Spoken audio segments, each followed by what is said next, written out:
میں رضا علی عابدی ہوں، لندن سے مخاطب ہوں، اردو دنیا سے خطاب کر رہا ہوں، اور یہ کہتے ہوئے مجھے کتنی خوشی ہوتی ہے کہ برطانیہ میں مجھے رہتے ہوئے 50 سال ہونے والے ہیں، اور یہاں رہ کر میں نے اردو کو جتنے غور سے، قریب سے اور دھیان سے دیکھا ہے وہ میں ہی جانتا ہوں، اور میں اس نتیجے پہ پہنچا ہوں کہ اردو کسی زبان کا نام نہیں، اردو ایک تہذیب کا نام ہے۔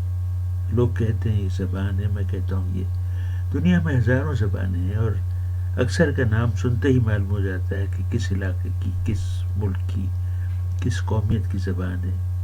بے شمار زبانیں ہیں، سب کے ساتھ کوئی علاقہ وابستہ ہے۔ اردو کا نام لیا جائے تو اس کے ساتھ کوئی سرزمین، کوئی قوم، کوئی علاقہ وابستہ نہیں۔ جب انگریز ہندوستان آئے انہوں نے یہی دیکھا کہ ہر علاقے کی ایک زبان ہے، یہ ایک عجیب زبان ہے جو پورے ہندوستان میں بولی جا رہی ہے، اس کا کوئی نام نہیں ہے، کیا نام ہونا چاہیے؟ یہ مسئلہ ان کے سامنے بھی رہا ہوگا، اور بجا طور پہ وہ اس فیصلے پہ پہنچے کہ اس کا نام ہندوستان کی مناسبت سے ہندوستانی ہونا چاہیے۔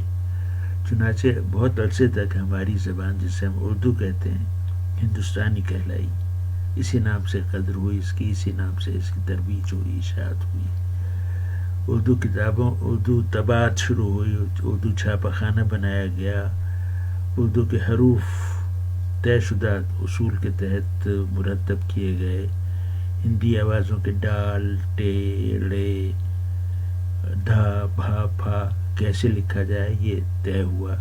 یہ سارے کام انگریزوں کے زمانے میں ہوئے، اور پھر اردو کتابوں کی طباعت شروع ہوئی، اور باغ و بہار ہمارے ساتھ میں ہے، اور کلیات میر چھاپی انہوں نے، اور قرآن کا عبدالقادر دہلوی کا ترجمہ چھاپا، کیونکہ وہ نفیس اور سلیس اردو میں ہے، تو سلیس اردو کے پیچھے ان لوگوں نے بڑا کام کیا، اور یہ بڑی خوبی کی بات ہے۔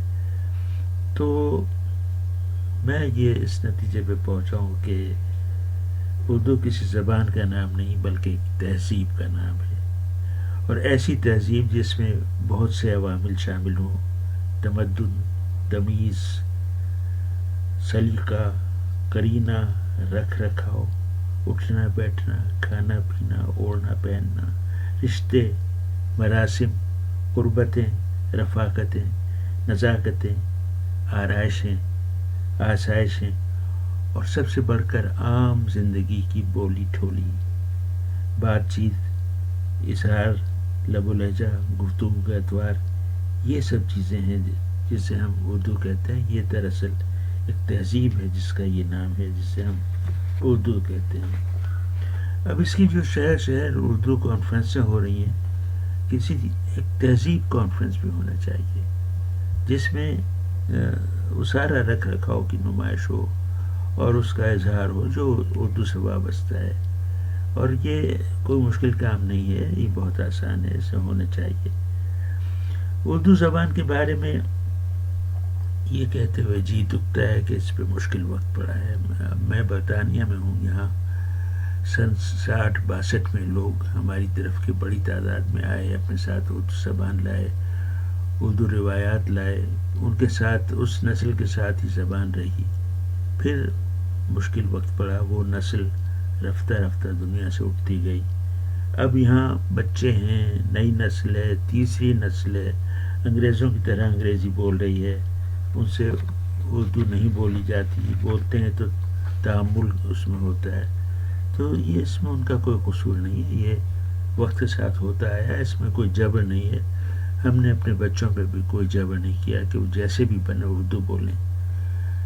اب صورتحال یہ ہے میرے اور میرے نسل کی تمام لوگوں کی کہ ہم بچوں سے اردو میں بات کرتے ہیں، وہ ہمیں انگریزی میں جواب دیتے ہیں، انہیں یقین ہے کہ ان کی انگریزی ہماری سمجھ میں آ جائے گی، اور یہ غنیمت ہے کہ ہماری اردو ان کی سمجھ میں آ جاتی ہے۔ تو یہ ہے، یہ تمام چیزیں سامنے ہیں، اس لحاظ سے جی چاہتا ہے کہ اردو کی نفاست اور اردو کی لطافت اور اس کا سلیقہ، اس کا رکھ رکھاؤ، اس کا احترام ہونا چاہیے۔ اردو بولنے میں اب ہم لوگ عجیب کارروائیاں کرنے لگے ہیں۔ مثال کے طور پہ جی نہیں چاہتا اس طرح کوئی اردو بولے، آپ ہمارے گھر آؤ، آپ ہمارے ساتھ کھانا کھاؤ. نہیں بھلا لگتا. کانوں کو بھلا نہ لگے تو وہ درست نہیں، وہ صحیح نہیں. لاکھ کہیں آپ صحیح ہے، لیکن جو کانوں کو بھلا نہ لگے وہ صحیح نہیں ہے. یہ طے شدہ اصول ہے. آپ ہمارے گھر آؤ، کوئی بات نہیں بنی. آپ ہمارے گھر آئیے، آپ ہمارے ساتھ کھانا کھائیے. ایک دم پورے ماحول پہ ایک شائستگی چھا جاتی ہے اس رویے، اس بول چال کے ساتھ. اسی طرح ایک اور چیز ترک کرنے کی ضرورت ہے. آپ یہ کام کریں، آپ صبح جلدی اٹھا کریں، آپ روز ورزش کیا کریں. نہیں، آپ یہ کام کیا کیجئے، صبح جلدی اٹھا کیجئے، روز ورزش کیا کیجئے. یہ آپ کے لیے بھی ہوگا. اور ہماری چھوٹی سی نفیس کم عمر، ابھی تو 9 عمر ہے، 300-400 سال پرانی بھی نہیں ہوئی اردو. اس کے حق میں یہ بڑا اچھا ہوگا. اردو کا احترام کیجئے، اردو کو پیار سے پالیے، پوسیے، بڑا کیجئے. ابھی تو دنیا بہت آگے بڑھی ہے اور تو بہت کام ہونا ہے.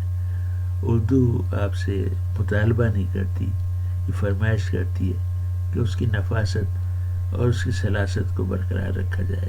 لوگ آسان اردو بولیں، سلجھی ہوئے اردو لکھیں، چھوٹے چھوٹے فقرے، چھوٹے جملے لکھیں، بات کو پیچیدہ نہ کریں. یہی آواز، یہی زبان کانوں کو کتنی بھلی لگے گی. ہر ایک کہے گا، وہ کسی بھی علاقے کا، کسی بھی قوم کا باشندہ ہو، وہ کہے گا ہاں یہ ہماری زبان ہے.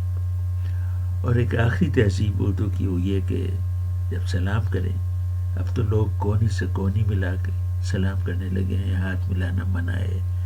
لوگ ہاتھ جوڑ کے نمستے کے انداز میں سلام کرنے لگے ہیں. ہمارے زمانے میں تو لوگ ماتھے تک ہاتھ لے جا کے سلام کیا کرتے تھے اور کتنا بھلا لگتا تھا. وہ کیا ہو گیا؟